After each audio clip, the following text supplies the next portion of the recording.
Last lecture है, इसमें आप सभी पढ़ रहे हैं, देख रहे हैं, सुनिए जरा। इसमें क्या पढ़ना है हमें? आवेश का पुनर्वितरण। आवेश के पुनर्वितरण में तीन चीज़ें होंगी। उभयनिष्ठ विभव पढ़ा जाएगा, आवेश का स्थानांतरण पढ़ा जाएगा और ऊर्जा में ह्रास पढ़ा जाएगा। इसके लिए हमें सबसे पहले क्या काम करना होगा कि दो चालक लेने होंगे। एक ये चालक दिख रहा है, ये गोली चालक है, और एक ये गोली चालक है। और ये जो दो स्टैंड दिख रहे हैं कि ये वाला इसमें रखा है और ये वाला इस स्टैंड में रखा है, ये दोनों के दोनों अचालक स्टैंड है। ये कैसे स्टैंड है बता दें? अचालक स्टैंड है, अचालक स्टैंड है।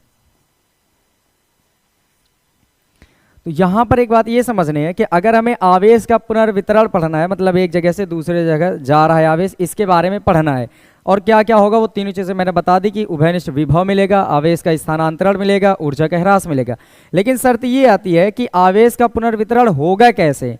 अगर ये चालक एक दूसरे से दूरी पर हैं और कुछ दूर पर हैं और किसी तरह जुड़े नहीं है तो आवेश का पुनर्वितरण हो ही नहीं सकता।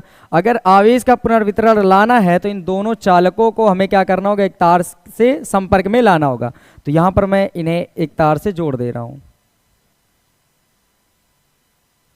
ये तार से जोड़ दिए गए। अब इनमें आसानी से स्थानांतरण हम पढ़ सकते हैं। इस चित्र को अब थोड़ा सा हटाएं इधर से और सुने।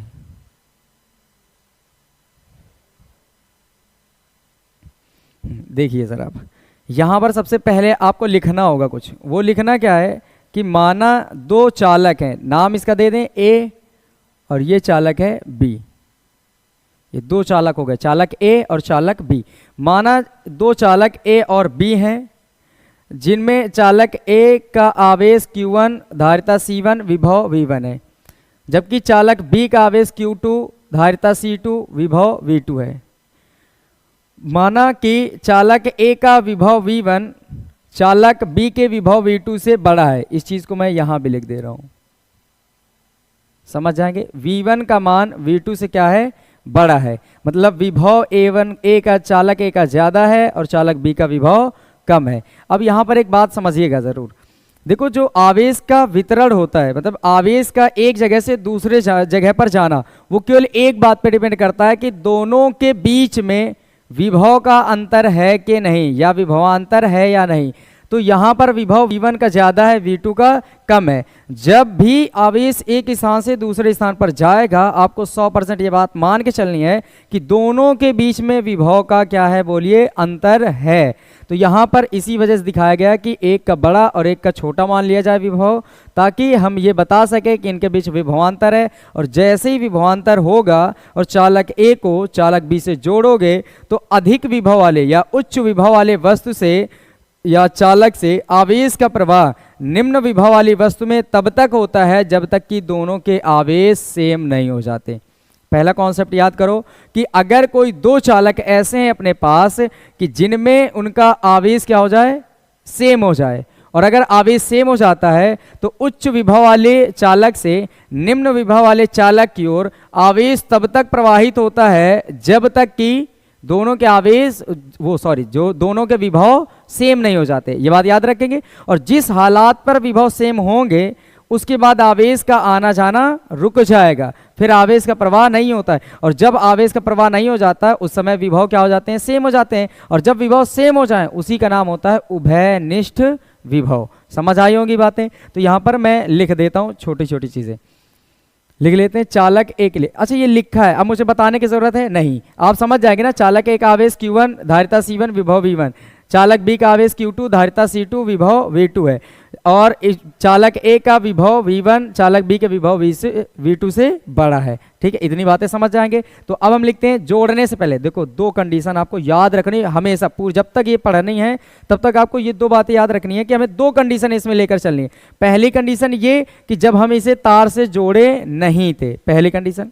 दूसरी कंडीशन ये कि जब हम इन्हें तार से जोड़ देते हैं तब क्या होगा। तो दो कंडीशन पढ़ेंगे, एक तार से जोड़ने से पहले और एक तार से जोड़ देने के बाद। तो पहले हम यहां पर लिखते हैं तार से जोड़ने से पहले। चालकों को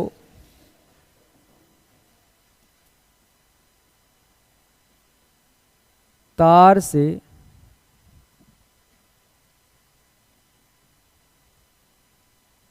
संपर्क में लाने से पहले,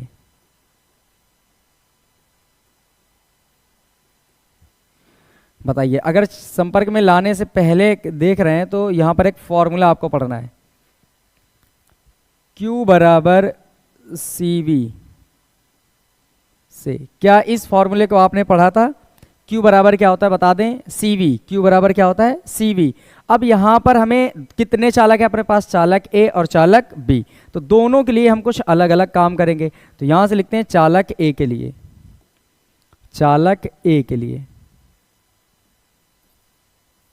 चालक A के लिए बताइए, अगर आप चालक A के लिए देख रहे हैं तो Q की जगह हम कितना लिख लेंगे? Q1 लिखेंगे, और C की जगह हम क्या लिखेंगे? C1। V की जगह हम क्या लिखेंगे? V1। चालक A की बात हो रही है तो 1 1 1 है हर जगह पर, तो Q1 C1 V1, ये समझ आ गया होगा। इसी तरह जब चालक B के लिए लिखेंगे, इधर लिख देते हैं चालक B के लिए, चालक B के लिए जब चालक B के लिए बात करेंगे तो Q2 बराबर क्या बन जाएगा? C2 V2। किसी को कोई दिक्कत है? इतने में कोई दिक्कत नहीं होनी चाहिए। अब यहां पर आपको एक बात समझनी है,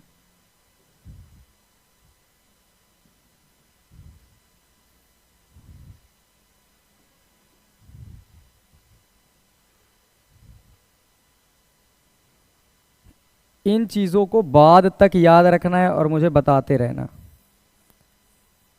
Q1 का मान C1 V1 है, Q2 का मान C2 V2 है। ये कब के लिए है मुझे इतना बता दो, ये कब के लिए है बताओ? जब चालकों को तार से संपर्क नहीं किया गया था। देखो, चालकों को तार संपर्क में लाने से पहले, मतलब जब ये तार से जुड़े नहीं थे तब की बातें हो रही कि इसका अलग कुछ होगा, इसका कुछ अलग होगा। तो ये मैंने निकाल दिया उधर। अब यहां पर समझिए, अब हम लोग लिखेंगे संपर्क में लाने के बाद चालकों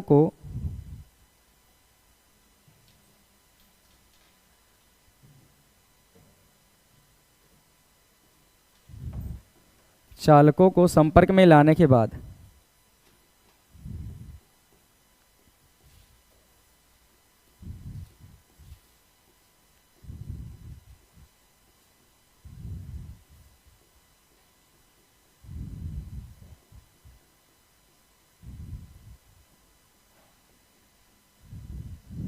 जैसे ही आप इन्हें संपर्क में लाएंगे तो क्या होगा बताइए?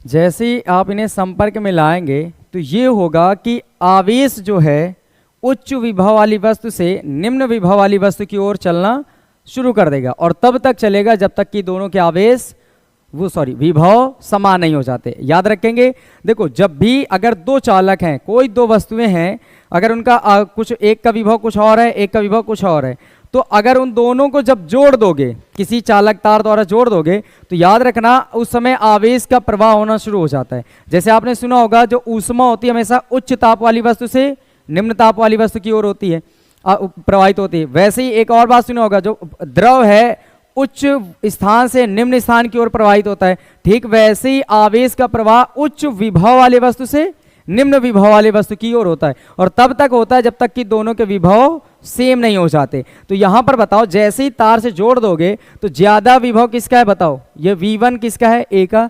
और ये V2 किसका है बताओ? B का। तो V1 का ज्यादा है तो V1 वाले से आवेश निकलना शुरू करेगा और B में जाता रहेगा। A से निकलेगा और B में जाता रहेगा, और तब तक जाएगा जब तक कि दोनों के विभव समान नहीं हो जाते। और जब समान हो जाएंगे उस हालात में आपको समझना है, चालकों को संपर्क में लाने के बाद जैसे ही संपर्क में लाएंगे तो यहां पर हम सबसे पहली बात लिखते हैं उभयनिष्ठ विभव के बारे में। उभयनिष्ठ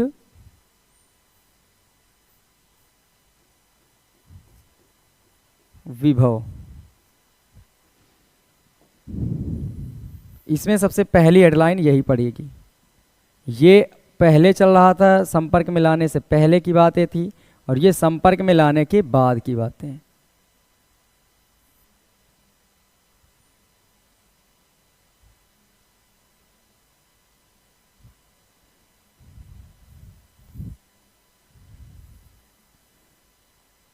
ठीक, सबसे पहले क्या पढ़ेंगे, उभयनिष्ठ विभव। बताओ इसमें क्या, उभयनिष्ठ विभव में हम क्या लिखने वाले हैं, यहीं पर समझिए ऐसे, ये नंबर फर्स्ट पे। उभयनिष्ठ विभव में देखिए, ये उभयनिष्ठ विभव का मतलब क्या हुआ, जब दोनों के विभव क्या हो जाएं, बताओ समान हो जाएं, जब दोनों के विभव समान हो जाएं। तो अब विभव का फॉर्मूला क्या होता है बताओ, V बराबर कुल विभव बटे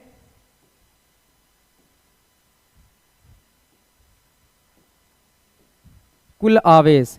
तो उभयनिष्ठ विभव क्या होता है, V बराबर कुल आवेश बटे कुल धारिता, ये फॉर्मूला होता है। कैसे, मैं आपको समझा भी देता हूं इसको।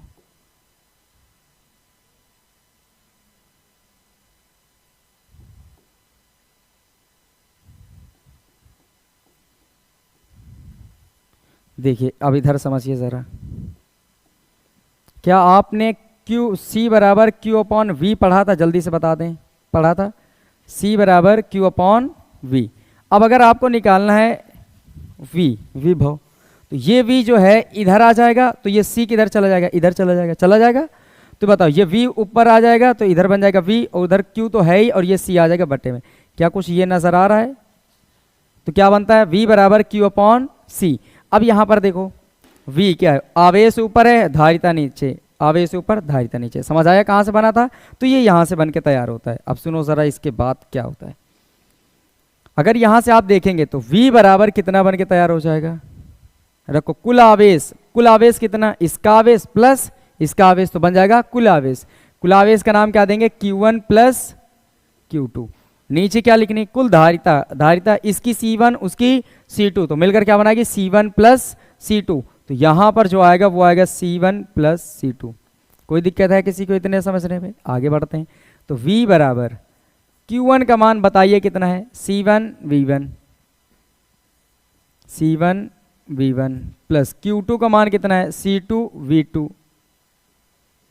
और नीचे क्या आएगा C1 प्लस C2। ये हो गया बन के तैयार, ये है पहला फॉर्मूला आपका उभयनिष्ठ विभव।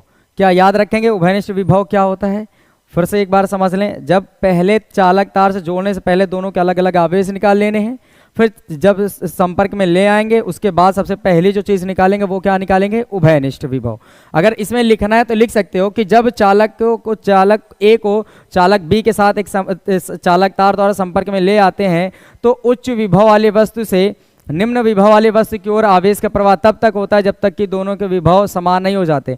जैसे ही विभव समान होता है उस विभव का नाम होता है उभयनिष्ठ विभव। और फिर उसके बाद लिखेंगे अतः उभयनिष्ठ विभव V बराबर कुल आवेश बटे कुल धारिता, और इशार कर देते हल करना, समझ जाएंगे, और ये निकल के तैयार होगा। तो इतना सबको समझ आ गया होगा, आ गया सबको। तो अब यहां से एक चीजें और देखिए,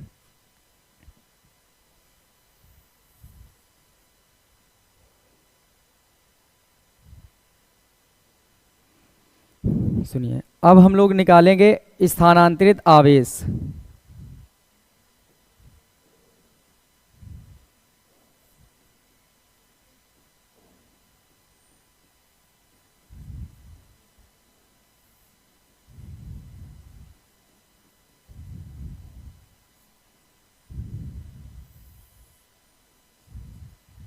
स्थानांतरित आवेश ये कितना होगा ये आपको समझना होगा। थोड़ा सा और शिफ्ट कर दूं मैं इधर। तो अब हम इसके बाद क्या पढ़ेंगे, स्थानांतरित आवेश। देखिए ये अभी आपने उभयनिष्ठ विभव पढ़ लिया, इसके बाद पढ़ना था स्थानांतरित आवेश। तो स्थानांतरित आवेश क्या है वो बातें समझिए। हम यहाँ पर लिखेंगे कि माना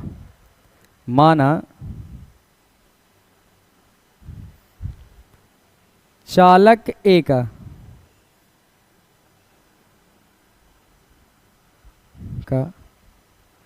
पहले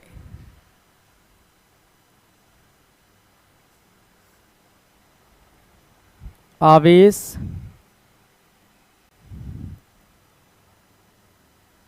Q1 था, जबकि चालक तार द्वारा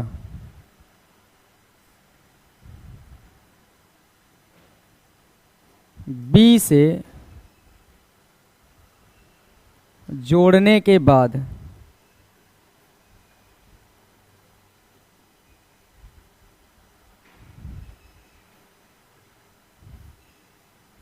इसका आवेश Q1 डैश रह जाता है।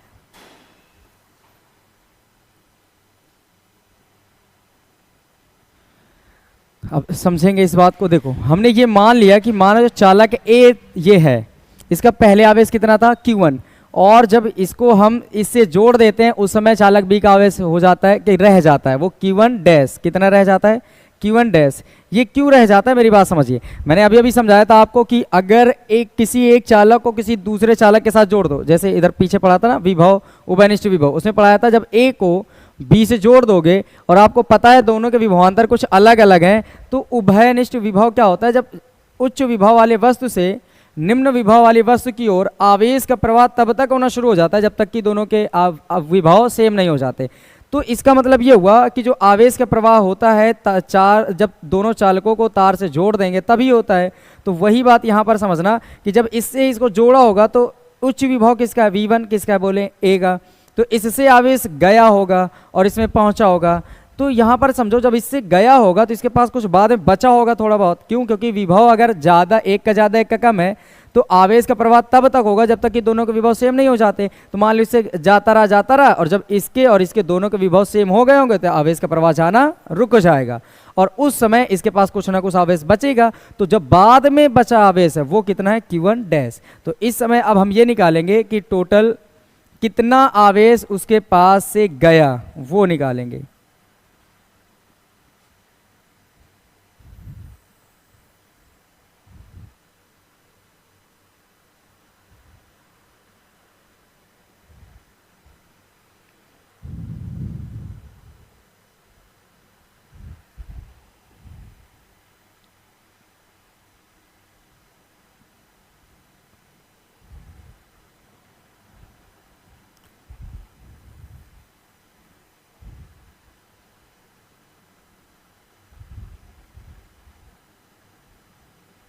सुनेंगे सर आप। तो कैसे पता चलेगा कितना आवेश अपने पास रह जाता है? देखो, पहले अपने पास Q1 था, बाद में कितना रह जाता है? Q1 डैश रह जाता है। आप एक एग्जांपल समझिए। मान लो आपके पास 100 रुपये हों और आप किसी दुकान पर गए, या आपके पास मान लो एक रास्ते पे दुकान पड़ी और आप दुकान से निकले और आपने कुछ खरीद लिया होगा, क्योंकि पैसे दुकान पे जाने के बाद खर्च होते हैं। आपको ये मान के चलना कि आप गए तो कुछ ना कुछ खरीदेंगे। तो जैसे ही दुकान से बाहर निकलेंगे उस समय आपको क्या पता चलेगा? आपके पास कुछ पैसे कम बचे। मान लो 100 रुपये थे, दुकान से जैसे ही पार हुए और आपके पास इस समय जो पैसे बचे वो बचे टोटल आपके पास 40 रुपये। तो मुझे ये बताओ कितने रुपए आपने खर्च किए, ये कैसे निकालेंगे? तो आपके पास 100 थे, दुकान से बाहर निकले तो आपके पास कितने बचे? 40। तो आप कहेंगे 100 थे 40 बचे, तो 100 में से 40 को घटा दो तो कितने खर्च हो जाएंगे? 60 रुपये। तो वैसे ही आप बताइए Q1 रुपये थे आपके पास, टोटल कितने रुपए थे? Q1, और कितने रह जाते हैं? Q1 डैश रह जाते हैं। तो ये बताओ स्थानांतरित कितने हुए, मतलब एक जगह से दूसरी जगह कितना गया, इसको निकालने के लिए क्या करेंगे आप? स्थानांतरित आवेश।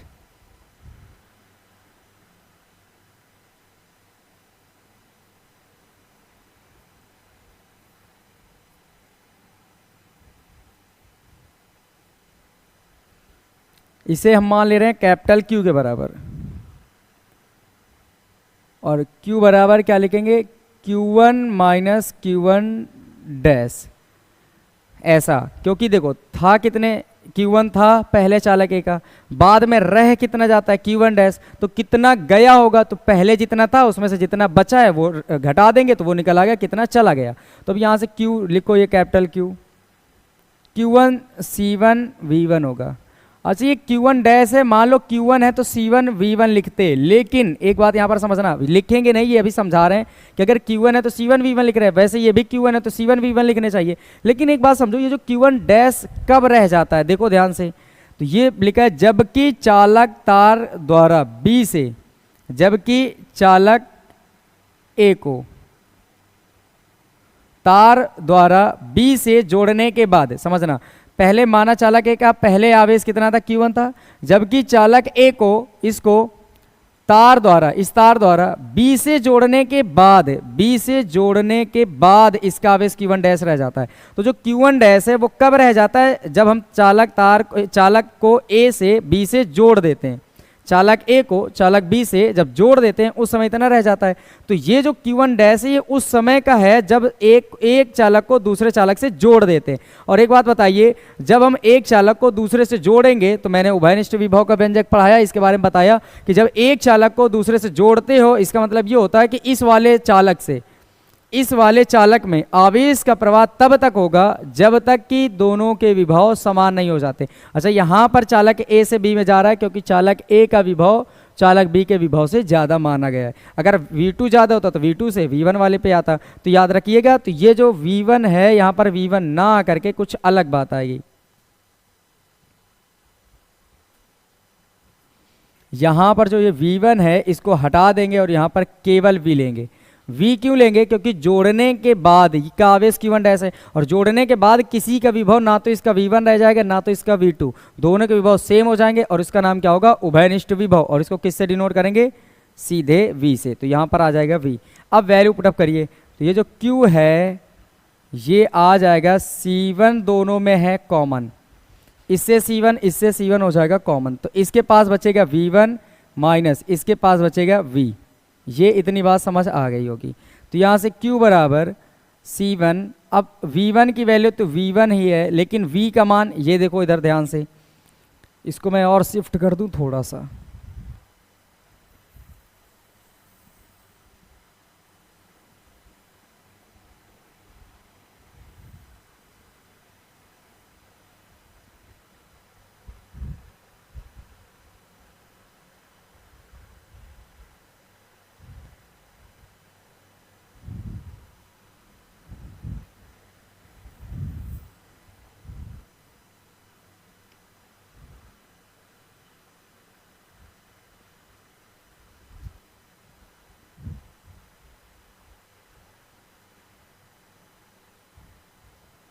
ठीक समझिए। V की वैल्यू यहाँ पर दिख रही होगी, V का मान ये C1 V1 C2 V2 upon C1 plus C2। तो ये वैल्यू यहाँ पर लिख दो V की, C1 V1 plus C2 V2 upon C1 plus C2, ये ब्रैकेट हो जाएगा बंद। अब यहाँ पर समझिए Q का मान कितना आ गया, C1 तो ये है ही, इसके बटे में मान लो 1 और C1 प्लस C2 हो जाएगा लासा, C1 प्लस C2, इसका और इसका लासा इतना होगा। अब इसका गुणा इधर करेंगे, इसका गुणा इधर, तो C1 का पहले V1 में करो तो आ जाएगा C1 V1 प्लस C2 का इसमें करोगे तो C2 V1 माइनस, ये बीच में माइनस तो माइनस, इसका एक का गुणा इसमें करोगे तो देखो एक का गुणा करने पर यही आएगा, लेकिन बाहर माइनस है इस वजह से दोनों के चिन्ह कैसे हो जाएंगे, बदल जाएंगे। इसे ऐसे समझ लीजिए। अब देखो ये बाहर माइनस लगा है, जब माइनस की एंट्री होगी अंदर तो दोनों प्लस के, दोनों कैसे आएंगे माइनस के। तो जब ये माइनस की एंट्री होगी तो आ जाएगा C1 V1 minus C2 V2, ये बन के तैयार। अब आगे देखिए Q बराबर, यहाँ पर एक चीज़ कैंसिल होगी, देखो ये C1 V1 है, ये C1 V1, ये C1 V1 कैंसिल हो गया, तो इधर बचा C1 और आगे बचा इधर में C2 V1 माइनस इससे क्या बचेगा C2 V2 और नीचे क्या आएगा C1 प्लस C2। अब यहाँ से फिर से थोड़ा सा और बचा है,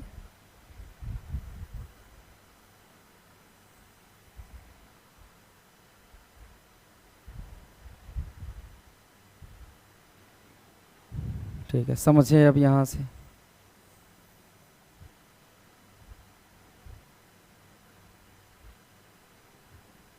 तो ये Q बराबर कितना आ जाएगा, ये है C1 और इससे देखो C2 दोनों में नजर आ रहा होगा C2 कर लो कॉमन, तो इससे बचेगा V1 माइनस इससे बचेगा V2 और नीचे क्या आ जाएगा C1 प्लस C2। अब चाहो तो इसी को लिख सकते हो Q बराबर C1 C2 और ये V1 V2 क्या है, दोनों के बीच के अंतर है ना, इसका विभव माइनस इसका विभव, तो अंतर हो गया तो इसको डेल्टा V लिख सकते हो और नीचे क्या है बताएं C1 प्लस C2। तो ये दोनों ही सही हैं, जो अच्छा लगे वो आप लिख सकते हो। ये रहा फॉर्मूला। ये क्या है, स्थानांतरित आवेश कितना होगा उसके लिए ये है व्यंजक। पहला देखो, इसमें 3 चीज़ें पढ़नी थी। पहली चीज़ पढ़नी थी आपको उभयनिष्ठ विभव, और दूसरे नंबर में पढ़ना था स्थानांतरित आवेश, और तीसरे नंबर में अब जो पढ़ेंगे वो मोस्ट इंपॉर्टेंट है, क्योंकि ये बोर्ड एग्जाम में बहुत बार पूछा गया है, मन लगाकर पढ़ना। वो है वो ऊर्जा का ह्रास, कितना ऊर्जा का ह्रास होगा। तो इसके लिए चलो अगले पेज में चलते हैं।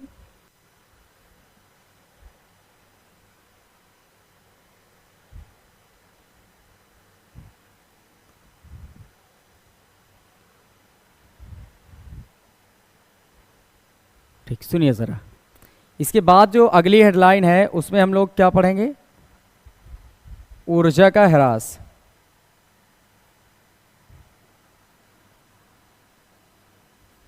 आवेश के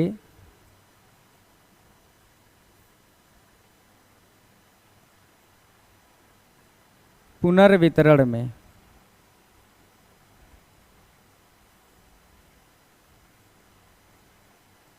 ऊर्जा का ह्रास।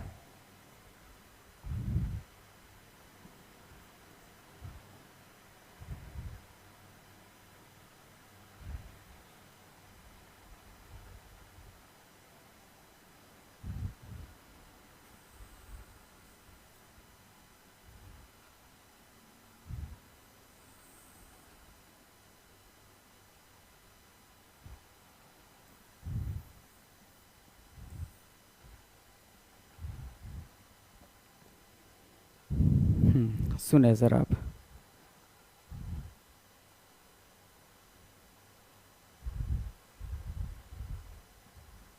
ठीक है, सुनो।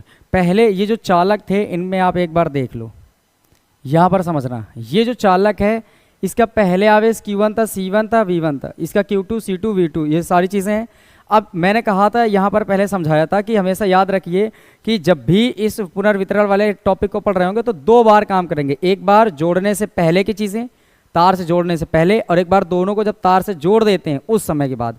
तो वैसे ही दोनों में बात करेंगे। तो यहाँ पर समझो, अब हम पहले लिखेंगे तार से जोड़ने से पहले, चालकों को जोड़ने से पहले, चालकों को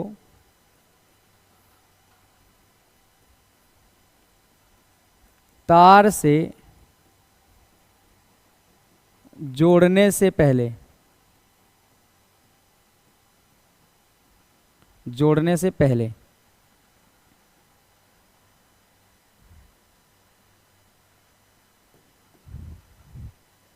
चालकों की ऊर्जा, चालकों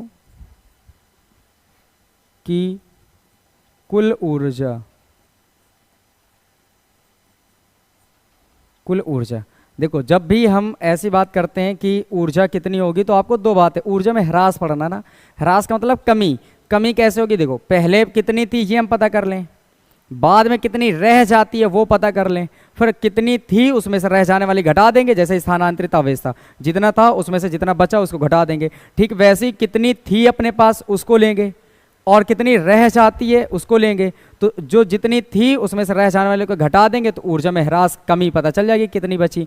तो यही बात है कि पहले मैं चालकों को तार से जोड़ने से पहले पता कर लूँ कि कितनी रही होगी। तो जब पता करेंगे तो आपको ये पता चलेगा कि जो ऊर्जा रही थी वो U बराबर कितना लिखोगे? U1 plus U2। भाई चालक A की ऊर्जा प्लस चालक B की ऊर्जा।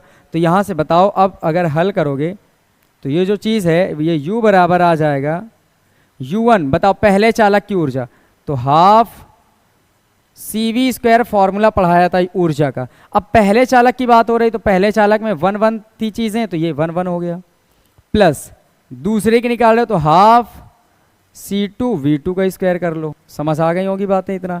तो यहाँ पर U का अगर मान निकालेंगे आप तो 1/2 है दोनों में कॉमन, तो इधर से बचेगा C1 V1 का स्क्वायर प्लस C2 V2 का स्क्वायर।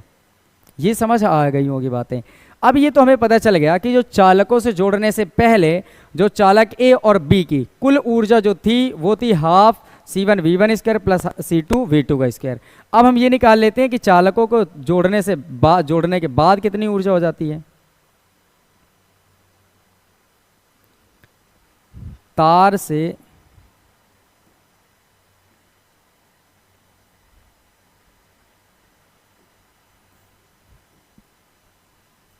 चालकों को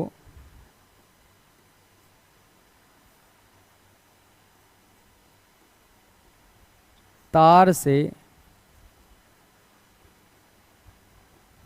जोड़ने के बाद कुल ऊर्जा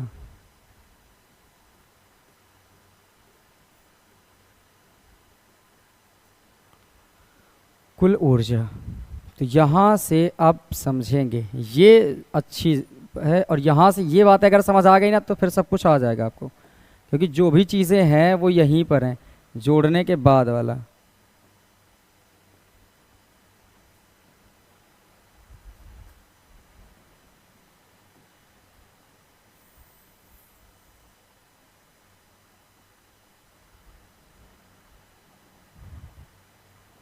सुनेंगे यहाँ से, यहाँ पर हम इसको U डैश नाम देते हैं। क्या देते हैं? U dash.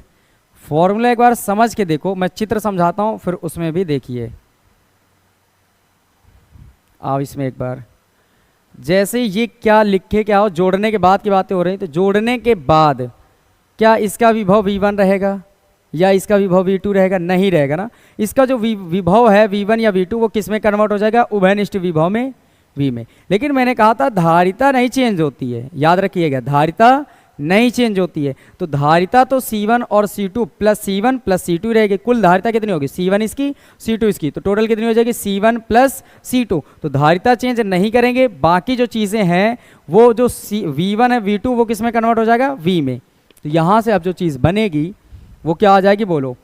पहले की अगर निकालेंगे, पहले वाले के, तो हाफ C1 V स्क्वायर होगा। बताओ V स्क्वायर मैंने क्यों किया? क्योंकि तार से जोड़ने के बाद अब पहले वाले चालक का भी विभव V1 नहीं रह जाएगा, दोनों के सेम हो जाएंगे। तो V1 की जगह V, दूसरे कितनी होगी? Half C2 V square. यहाँ से एक बात आपको नजर आ रही होगी कि देखें तो इसमें 1/2 और V स्क्वायर कॉमन है, तो यहाँ से क्या बच जाएगा बताइए? C1 plus C2। देखिए 1/2 बाहर है, V स्क्वायर बाहर, तो इससे बचेगा C1 प्लस इससे बचेगा C2। यहाँ तक तो बात समझ आ गई होगी। अब इसके बाद की थोड़ी सी बातें और।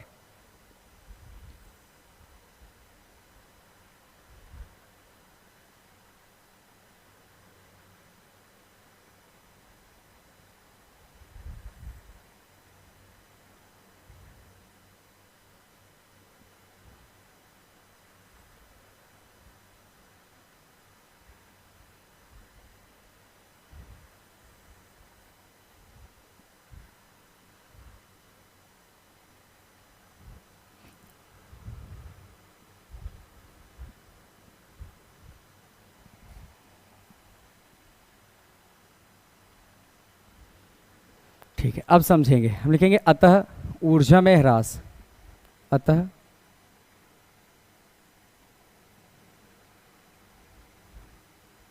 ऊर्जा में ह्रास। देखिए ह्रास के लिए हम क्या करेंगे? पहले ऊर्जा टोटल ये थी पहले ऊर्जा, बाद में इतनी रह जाती है, ये रह जाने वाली है, ठीक है, कि बाद में इतनी बचती है। तो चली कितनी गई होगी? सोचो ज़रा। हम क्या करेंगे? इसमें से इसको घटा देंगे। तो यहाँ पर जो ऊर्जा में ह्रास आएगा उसका नाम लिखेंगे delta U, delta U.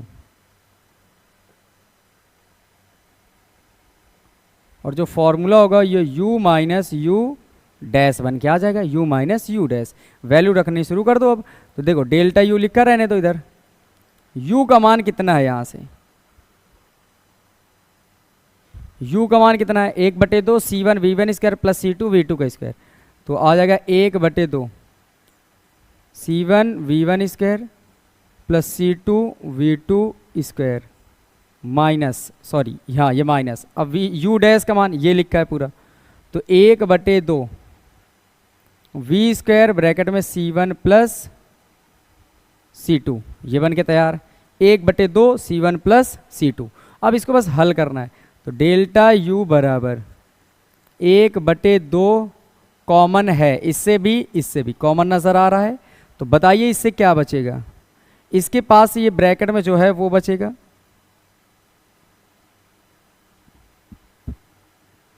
Delta U बराबर 1/2, ये बचेगा C1V1² प्लस C2V2² माइनस 1/2 केवल कॉमन किया तो ये बचेगा V² और ब्रैकेट में C1 प्लस C2।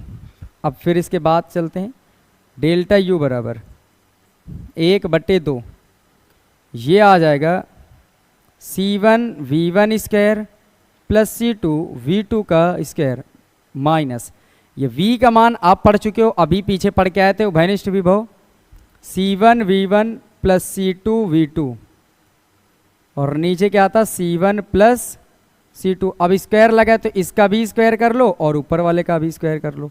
भाई होल स्क्वायर है तो होल स्क्वायर बनाओ, तो ऊपर का करना होगा नीचे का भी करना होगा, तो मैंने एक बार में लिख दिया।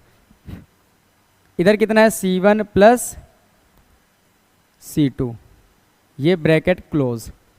एक बार इसको ध्यान से देख लीजिए, ये V है, V का मान ये पूरा होता है, इसका होल स्क्वायर करना है तो ऊपर का भी स्क्वायर नीचे का भी स्क्वायर। C1 प्लस C2 ये अपनी जगह में, ये है कहाँ पर, ये एक बार देख लो ताकि पता चल जाए कि हाँ ऐसा पढ़ा था।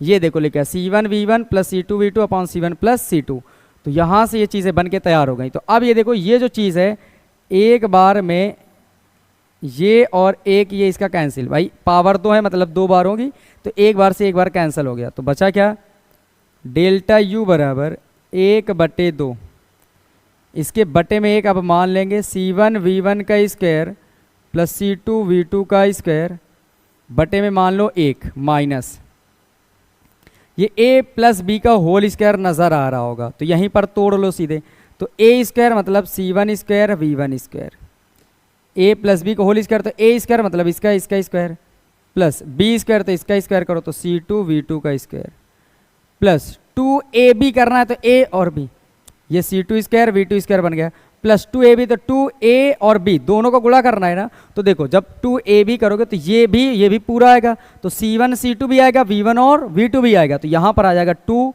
C1 C2 V1 V2, ये ब्रैकेट हुआ क्लोज। नीचे क्या बचा, केवल C1 प्लस C2, ये यहाँ तक ऐसे बंद।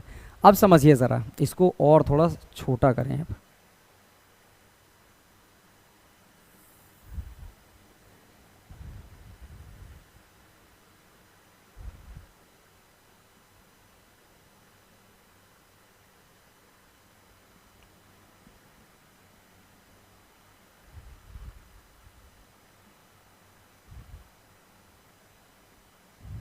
ठीक समझिए ज़रा, तो डेल्टा यू बराबर 1/2,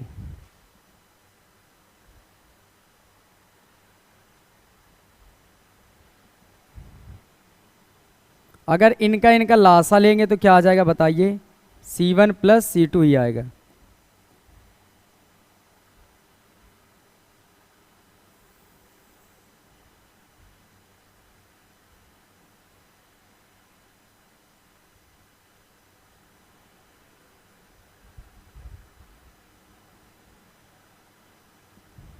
समझेंगे, इनका लासा जो आएगा वो कितना आ जाएगा अपने पास,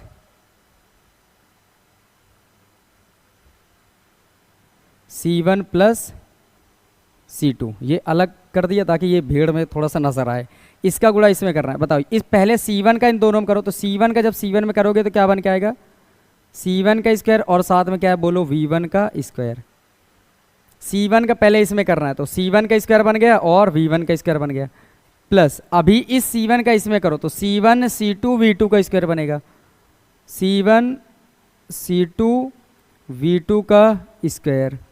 इस C1 का इन दोनों में हो गया, अब C2 का करो तो प्लस का चिन्ह लगाएंगे, C2 का C1 में करना है V1 में करना है, तो C1 C2 V1² बनेगा, C1 C2 V1²। देखिए C1 V1 का स्क्वायर C2 में करना है तो C1 C2 V1², C1 C2 V1² बन गया।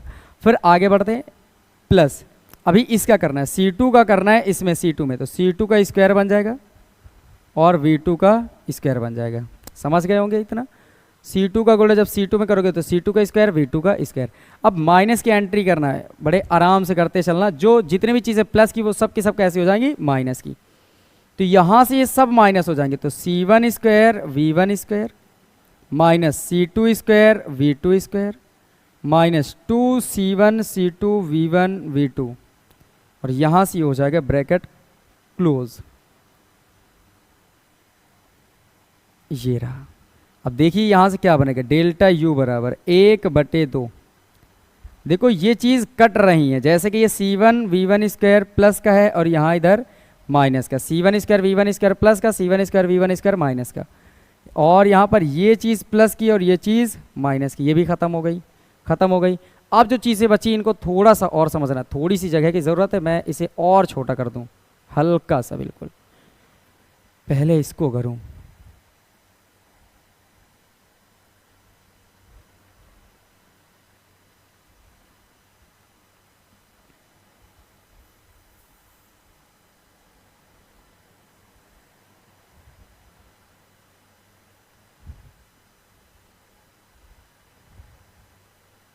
नज़र आ जाएगा स्क्रीन में, आ जाएगा।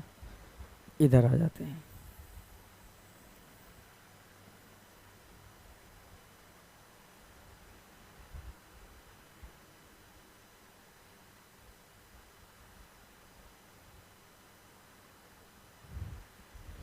ठीक, बन जाएगा। अब इस लाइन को थोड़ा सा चलो बाद में कर लेंगे छोटा, इसको पहले और कर दूं मैं।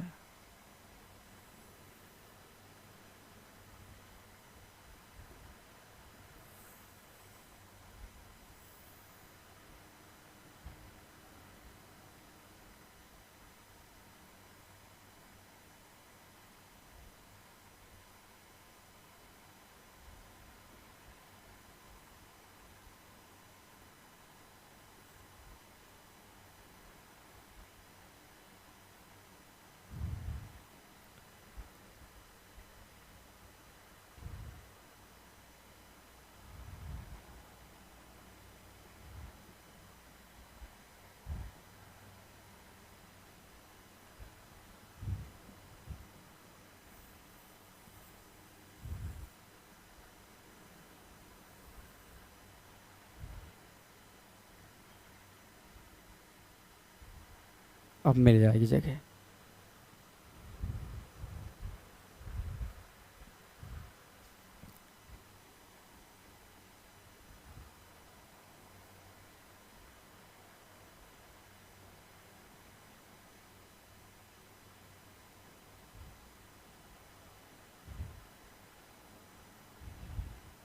ठीक, बन गई जगह। अब उधर भी लिख सकते हैं हम लोग। ठीक है, यहाँ पर देखिए, अब ये जो वैल्यू आएगी ये कितनी आ जाएगी, इसको देखना। अब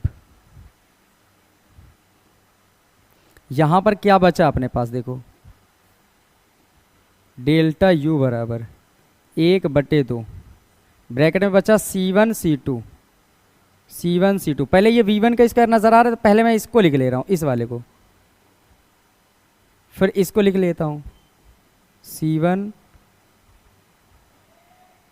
C2 V2 का स्क्वायर। देखिए ये C1 C2 V1² plus C1 C2 V2 का स्क्वायर, और आगे ये बचा माइनस का 2C1 C2 V1 V2, और नीचे है अपने पास C1 प्लस C2। तो अब इसके बाद क्या बचेगा, छोड़ो इधर लिख देता हूँ मैं।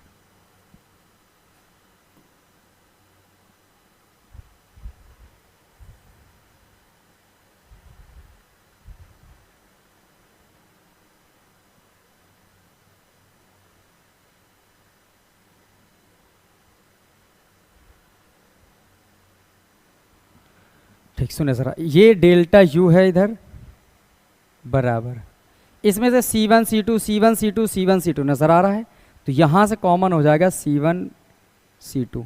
तो ब्रैकेट में क्या बचेगा, बोलो, इससे जब बाहर होगा C1 C2 तो V1 का स्क्वायर बचेगा, इससे V2 का स्क्वायर बचेगा, इससे 2 बचेगा, V1 V2 बचेगा, मतलब बचा V1 square plus V2 square minus 2V1 V2। नज़र आ रहा होगा पूरा, हाँ नज़र आ रहा है, ठीक है बढ़िया। आगे देखिए इधर, तो ये क्या है C1 प्लस C2। अब बचा 1/2, इसको तो लगा दूं यहाँ, डेल्टा U बराबर 1/2, और ऐसे बचेगा पूरा 1/2, समझ गए ना, 1/2 और C1 C2 हो गया बाहर, तो V1 square V2 square minus 2 V1 V2। यहाँ से डेल्टा V की U की वैल्यू क्या मिलेगी, 1/2 C1 C2 लिखा रहने दो। ध्यान से देखिए तो ये लिखा है A square plus B square minus 2AB लिखा है, तो ये फॉर्मूला है A माइनस B का whole square, A square plus B square minus 2AB। तो बताओ ये V1 square plus V2 square minus 2 V1 V2 क्या बनेगा, A माइनस B का होल स्क्वायर टाइप का है, तो V1 माइनस V2 का होल ऑफ स्क्वायर। और नीचे क्या बचा, C1 plus C2, C1 plus C2। तो यहाँ से इसको लिख सकते हो डेल्टा U बराबर 1/2 C1 C2 बटे C1 प्लस C2 और गुणे में ये V1 V2 क्या है, दोनों चालकों के बीच का विभव में अंतर, तो इसको लिख सकते हो डेल्टा V और इसका क्या कर सकते हो होल स्क्वायर। तो ये बस बन के हो गया तैयार। यहाँ से ये डेरिवेशन पूरा हो जाता है कंप्लीट। कुछ दिक्कत है तो पूछ लीजिए, 1 मिनट में देखिए इसे, अगर कुछ दिक्कत है तो पूछो।